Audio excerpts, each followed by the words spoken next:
ডাকাতের গোলাগুলির শব্দে আতঙ্ক ছড়িয়ে পড়ে চারদিকে।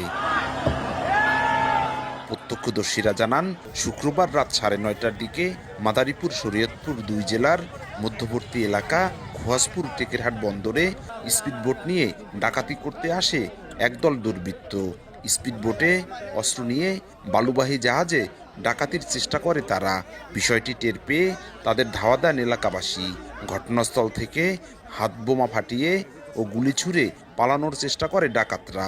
এতে আহত হয় অন্তত 8 জন। শরীয়তপুর থেকে আসছে মানে মাদারপুরে মিল যাবে, তখন ওনার কাছে সবার কাছে অস্ত্র ছিল, তাই ওই অস্ত্র দিয়ে আমাগো যেমন আমরা ইট পাখেল মারার পরেই ওনারা গুলি মারছে আমাগো। রাজারহাট এলাকা নামে এক জায়গায় আমাদের বলগেট ছিল, আমরা ওই জায়গায় বলগেটটা নদীর মাঝ বরাবর রাখছি, জানি ডাকাত বের হইতে না পারে। ডাকাত করছে, পরবর্তীতে আমরা ওই হেরা স্পিড বোটার নিয়ে আইতাছে, পরে আমরা এই ভোটে উঠছি, ভোটে উঠা আমরা যেমন ভোট আগ্রহ করে দিছি, পরে ওরা গুলি মারছে আমাকে। এ খবর আশপাশে ছড়িয়ে পড়লে একাধিক ট্রলার নিয়ে ডাকাতদের আবারও ধাওয়া দেন স্থানীয়রা। পরে কীর্তিনাশা নদীর শরীয়তপুরের তেঁতুলিয়া এলাকায় গতিরোধ করে তাদের আটকে পিটুনি দেয়া হয়। খবর পেয়ে গুরুতর অবস্থায় 7 ডাকাতকে উদ্ধার করে শরীয়তপুর জেলা সদর হাসপাতালে ভর্তি করা হয়। সেখানে চিকিৎসাধীন অবস্থায় মারা যান 2 জন।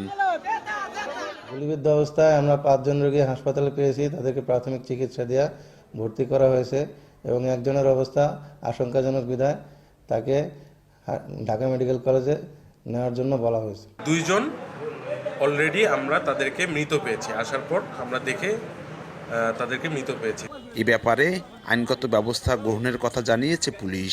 এখন পর্যন্ত আমরা 5 জন ডাকাতকে আমরা নিয়ে আসতে সক্ষম হয়েছি ওই জনগণের হাত থেকে, এবং এর বাইরে আমরা খবর পেয়েছি আরও 2 জন আছে, তাদেরকে আমরা নিয়ে আসতেছি এবং একই সাথে একটি অস্ত্র আমরা উদ্ধার করতে এখন পর্যন্ত পেরেছি, যেটা আমরা জব্দ মূলে এটা পরবর্তী আইনের ব্যবস্থা করব। নিহত রিপনের বাড়ি মুন্সিগঞ্জের কালিরচর এলাকায় ও আনোয়ার দেওয়ানের বাড়ি শরীয়তপুরের জাজিরায়। এদিকে ঘটনাস্থল থেকে একটি কাটা রাইফেল উদ্ধার করেছে পুলিশ। সঞ্জয় কর্মকার, অভিজিৎ, সময় সংবাদ।